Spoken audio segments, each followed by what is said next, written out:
if you're doing outbound, it's like write every email by hand. Don't put them on a sequence.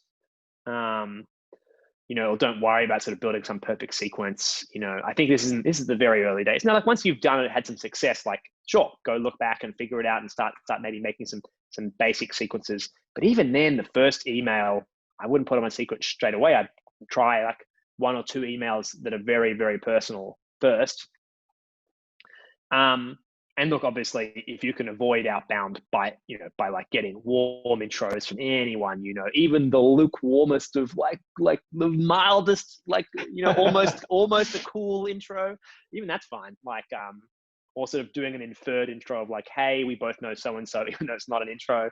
But I think like, I spent a heap of time just doing that basic stuff. And I think that, everyone kind of can tell when they're on a sequence these days and kind of, often kind of hate it. And I think just, having those milestones of like, my goal is to get a reply. And then like when you get a reply, like you celebrate. Okay, now my goal is to get a call or book a demo really.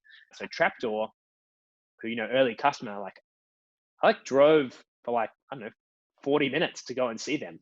Wow. The demo in person. And then like, drove back because like, what else am I doing that day? Like, it's also like, it matters to like spend time with those people. And I think a lot of people there's endless rabbit holes you can go down of like trying to perfect things. Just write the email and just send it off, and then find another person who, I think this looks like a perfect fit for this company. Write them an email, send it off. And like, I think the other side of this is like, if you're going to go and do a sale on this side, so some companies will, in the early days, and we made this mistake too. So, but in the early days, I think sometimes it can be like, oh, you can use it for free. No, don't do that. That's not interesting. Make them pay. It doesn't have to be much. It can be like $10 a month or 25 or whatever, but it's like, it's so much more valuable if they're paying something for it, and maybe you discount it or whatever, but like, or you say like, we'll be very generous on refunds or blah, blah, blah. But like,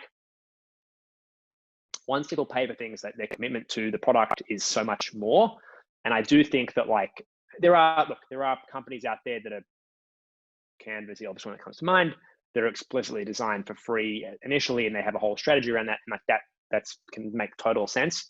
But I do think there is real magic in like making people pay and like learning from what it takes to have them pay, and hearing no, because once you ask for the money, like everyone will say, oh yeah, I'll use that for free, but it doesn't really mean anything. Like it's sort of, I'd say like, yeah. So don't try to scale too early, and do charge.